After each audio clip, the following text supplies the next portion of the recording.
You're listening to the CyberWire Network, powered by N2K.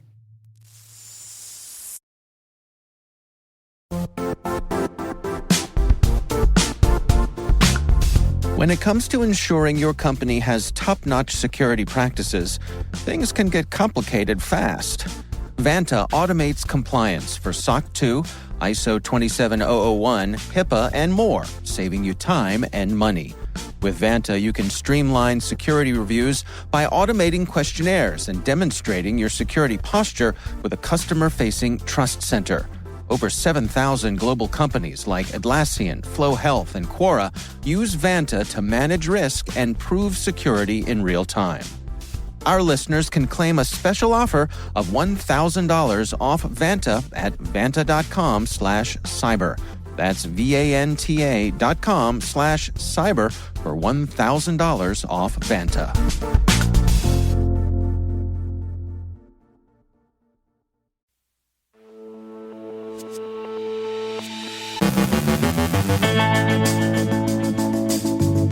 (23andMe's looming bankruptcy could pause class action privacy lawsuits.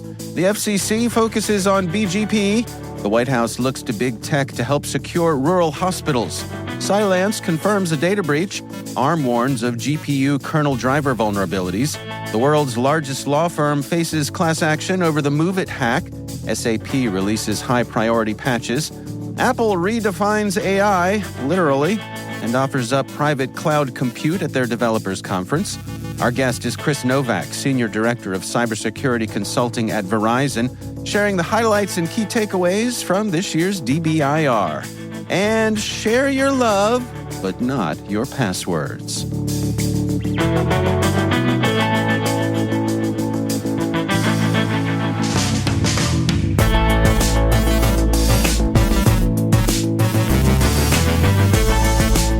It's Tuesday, June 11th, 2024.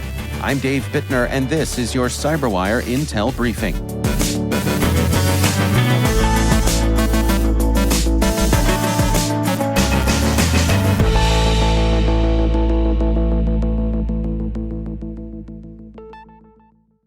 Thank you for joining us here today. It is great to have you with us.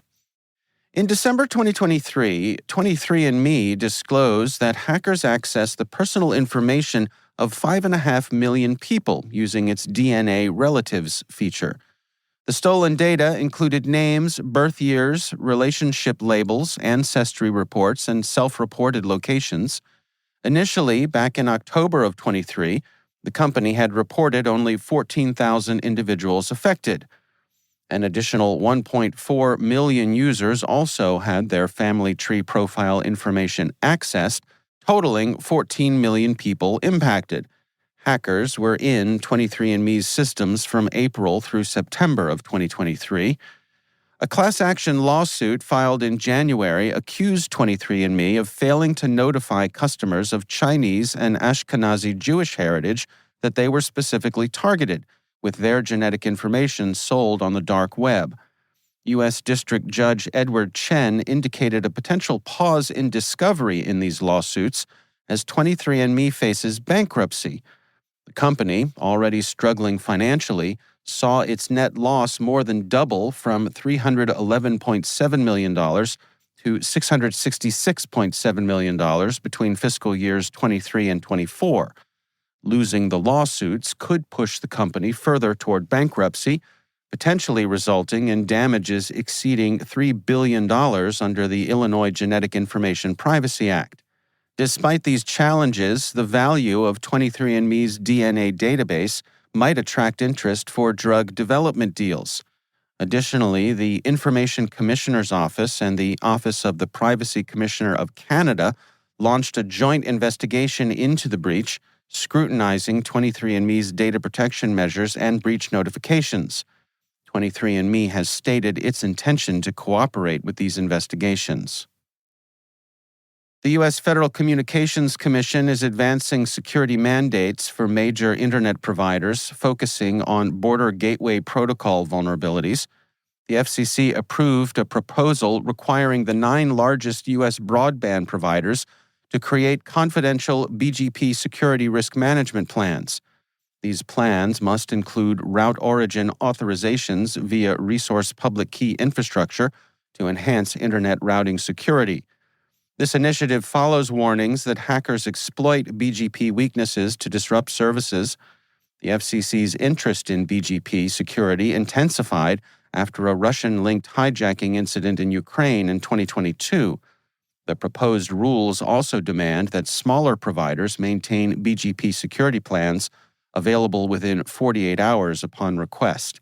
Public transparency and accountability are emphasized through public information on routing security actions. The Biden-Harris administration has secured commitments from Microsoft and Google to enhance cyber defenses for rural hospitals. Microsoft will extend its nonprofit program, offering grants and up to a 75% discount on security products for critical access and rural emergency hospitals.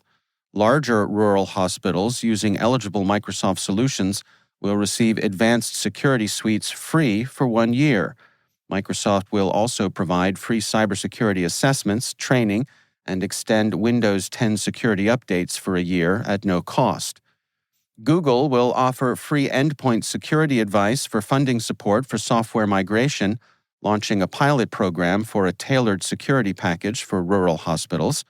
These efforts aim to strengthen healthcare sector resilience amid a 128% surge in cyber attacks from 2022 to 2023. Security firm Cylance confirmed that data being sold on a hacking forum is information stolen from a third-party platform. The threat actor Spider is selling the data, which includes 34 million customer and employee emails and personally identifiable information, for $750,000.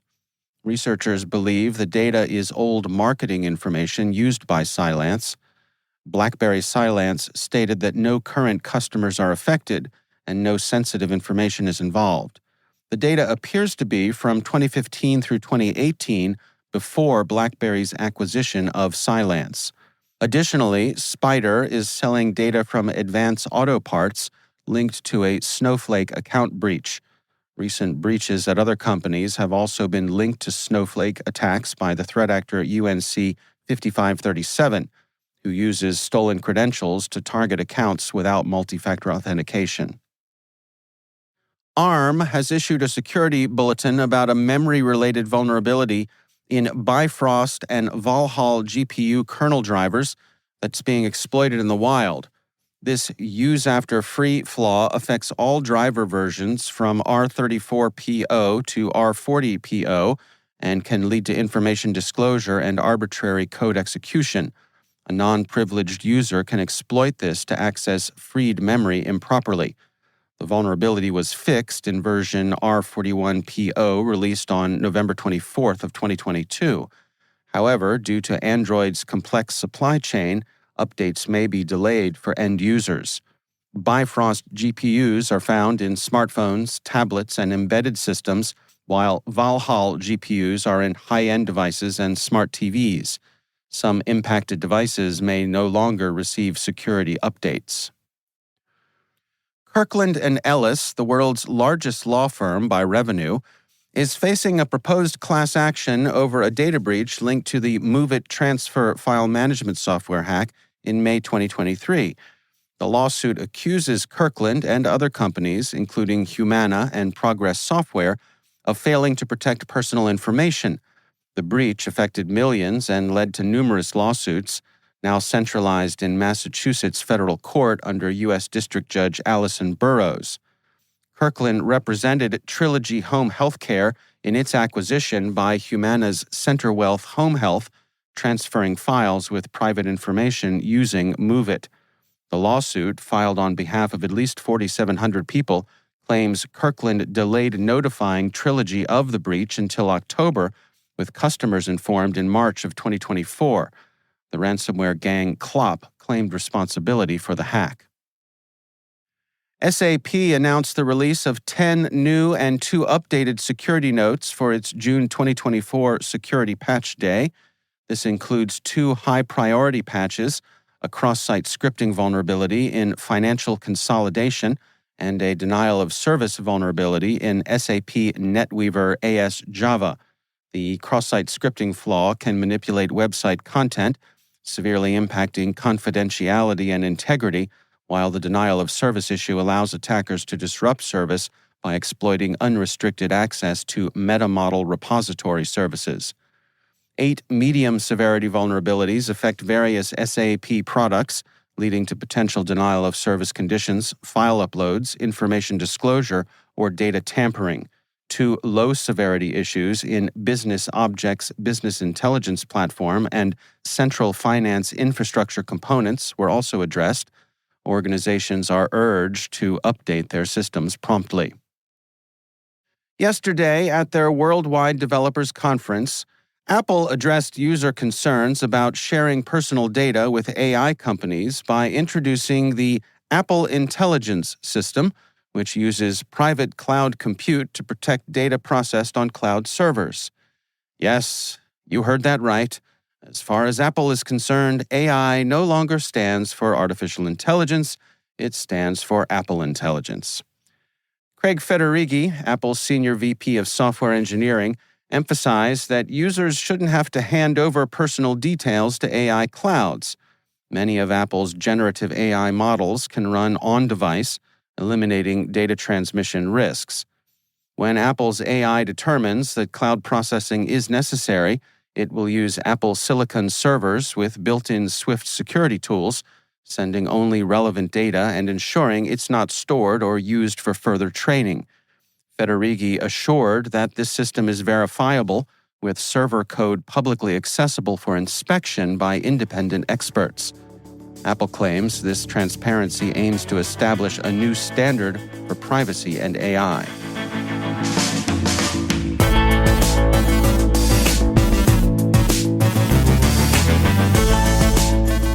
Coming up after the break, I catch up with Chris Novak, Senior Director of Cybersecurity Consulting at Verizon, about this year's DBIR.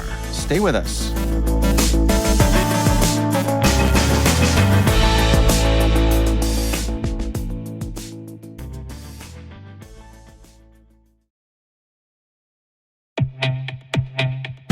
With over 8,000 threat hunters analyzing over 65 trillion signals daily, Microsoft works tirelessly with the federal government to keep our nation's data secure. This 30-year-plus partnership is driving mission innovation that is secure by design. Whether optimizing your existing defenses or tackling advanced threats with AI, Microsoft gives you the intelligence and the automation you need to defend at mission scale. Let's work together to stay ahead of emerging threats and secure your mission anywhere. Learn more at aka.ms/fedcyber. That's aka.ms/fedcyber.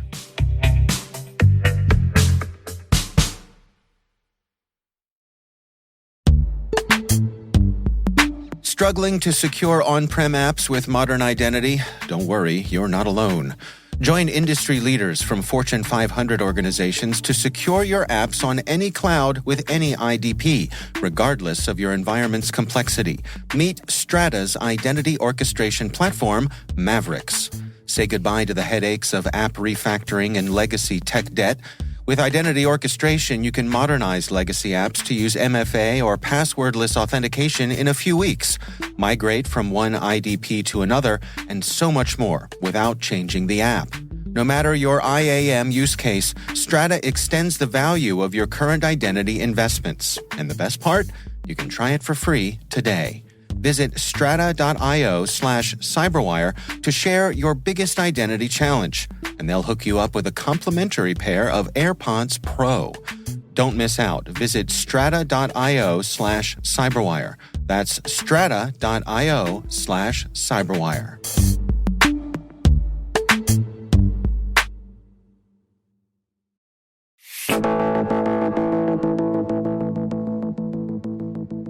It is always my pleasure to welcome back to the show Chris Novak. He is a Senior Director of Cybersecurity Consulting at Verizon.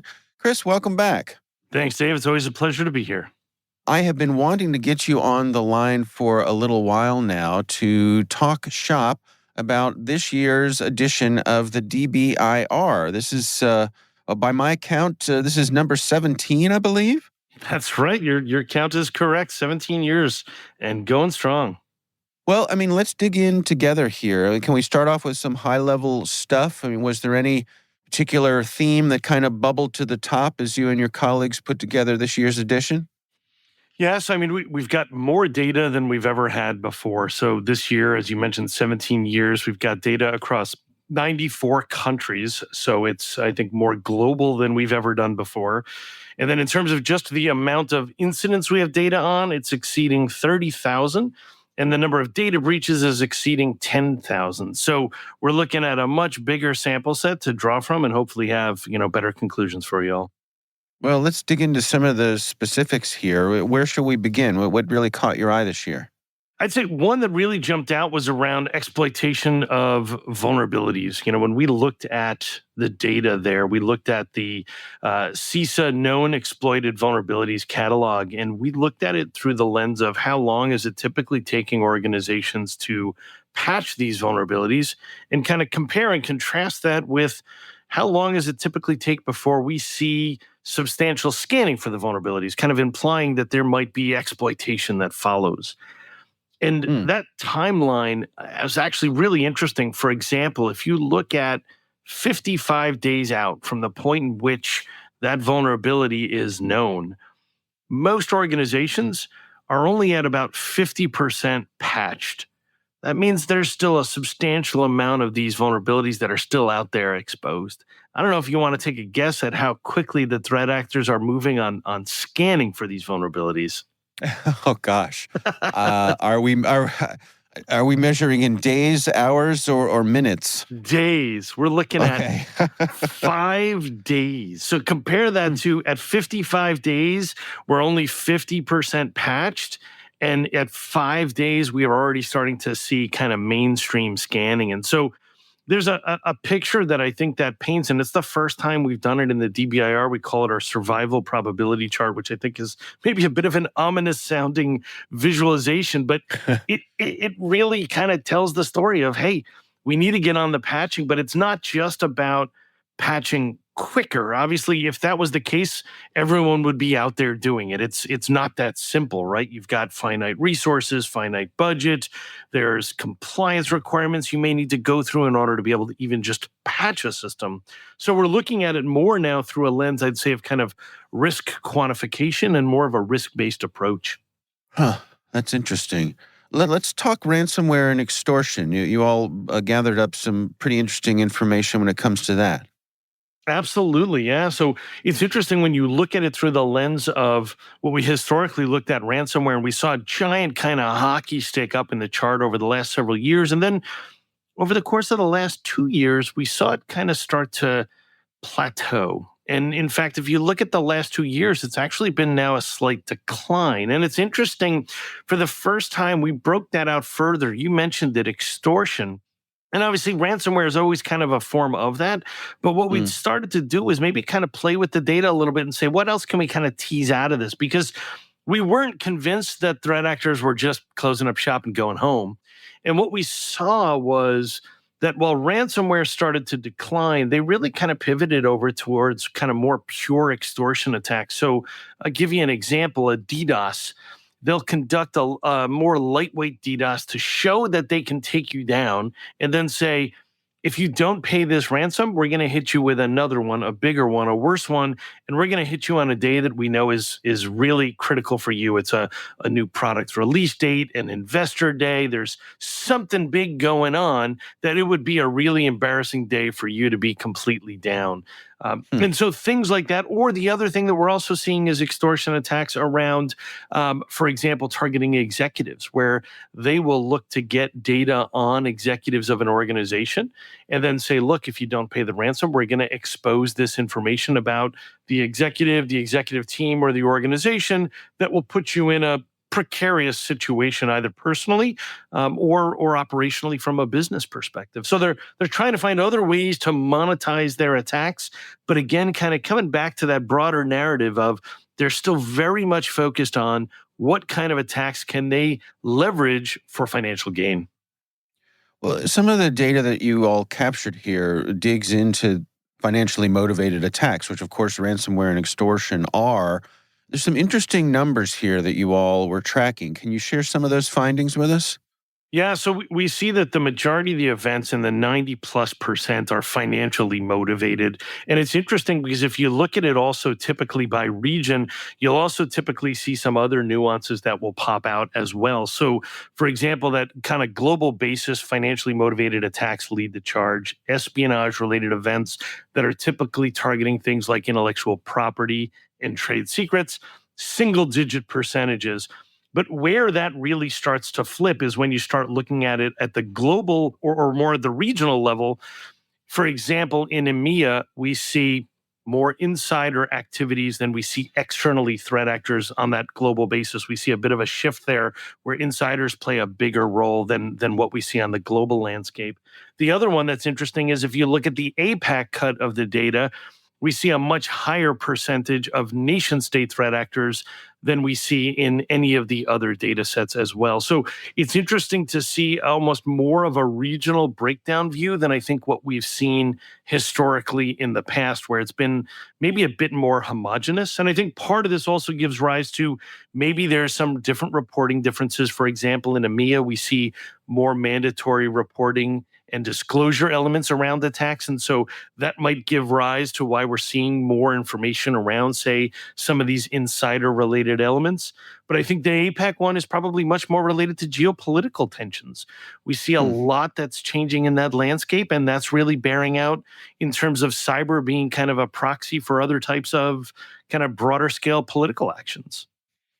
You know, when at the outset of our conversation here, you were talking about balancing risk and using some of this data to inform companies making those kinds of decisions. I mean, looking at all the information you have this year in this year's report, what are your recommendations for folks to approach that notion of balancing their risk?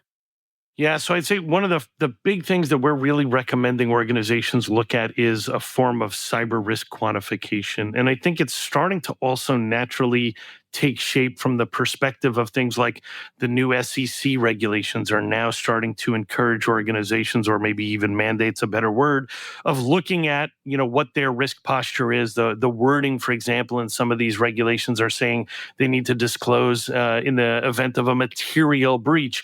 What does that mean? How do you quantify that, right? And so what we're saying is organizations need to start looking at your assets, your applications, your data, all of your systems. You need to be able to actually tag and understand what they do, how they operate, and what the risk would be associated at a very individualized level, so that you have the ability to say, look, if there's another event that happens like MOVEit or Log4j or some other event out there, you can quickly understand what the risk is, or for that matter, to the earlier part of our conversation around patching, if there is a new vulnerability disclosed and you want to understand the risk of patching something today versus tomorrow or next week or next month, or you need resources or money to change the outcome, you actually have the ability to go to the rest of the C-suite or the board and say, if we do it, it's going to cost this much to fix the problem. If we don't do it, this is the risk we have to accept in form of dollars. And I think for a lot of organizations, it makes cyber more real.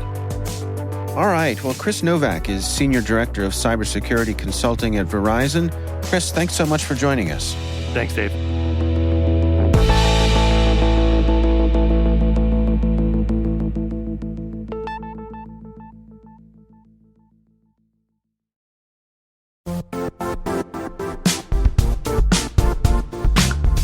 And now, a word from our sponsor, Zscaler, the leader in cloud security. Cyber attackers are using AI in creative ways to compromise users and breach organizations. In a security landscape where you must fight AI with AI, the best AI protection comes from having the best data. Zscaler has extended its zero-trust architecture with powerful AI engines that are trained and tuned by 500 trillion daily signals. Learn more about Zscaler Zero Trust Plus AI to prevent ransomware and AI attacks. Experience your world secured. Visit zscaler.com/zerotrustai. And finally, our Affairs of the Heart desk reminds us that sharing is caring, right up until the moment it isn't. MalwareBytes has new research that shows that love and digital life don't always mix well. Couples often share passwords, locations, and devices, but this can lead to anything from Netflix mooching to serious privacy invasions, like spying through smart doorbells. MalwareBytes surveyed 500 committed partners. 30% regretted location sharing, 27% worried about being tracked, and 23% feared unauthorized account access. These concerns highlight that trust in a relationship doesn't mean sharing every digital detail. Breakups make this messier. Ever had an ex binge watch on your Netflix? Annoying. But shared shopping accounts? Well, that's risky. They can expose your location and payment information. And of course, for domestic abuse survivors, any data leak can be dangerous. Smart home devices add another layer of risk. Exes have been known to misuse these gadgets for spying, turning what should be convenient tech into tools for harassment. Ultimately, while tech can enhance relationships, it's crucial to know the risks. Sharing should be based on trust, not pressure, and proper measures can help ensure your digital life remains private and secure. For those in harmful situations, resources like the National Network to End Domestic Violence are available for support.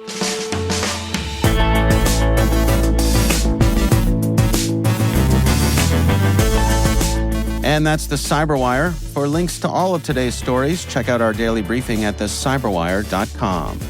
We'd love to know what you think of this podcast. You can email us at cyberwire@n2k.com. Your feedback helps us ensure we're delivering the information and insights that help keep you a step ahead in the rapidly changing world of cybersecurity. We're privileged that N2K and podcasts like the CyberWire are part of the daily intelligence routine of many of the most influential leaders and operators in the public and private sector, as well as the critical security teams supporting the Fortune 500 and many of the world's preeminent intelligence and law enforcement agencies. N2K Strategic Workforce Intelligence optimizes the value of your biggest investment, your people. We make you smarter about your team while making your team smarter. Learn more at n2k.com. This episode was produced by Liz Stokes. Our mixer is Trey Hester, with original music by Elliot Peltzman. Our executive producers are Jennifer Iben and Brandon Karp. Our executive editor is Peter Kilpie, and I'm Dave Bittner. Thanks for listening. We'll see you back here tomorrow.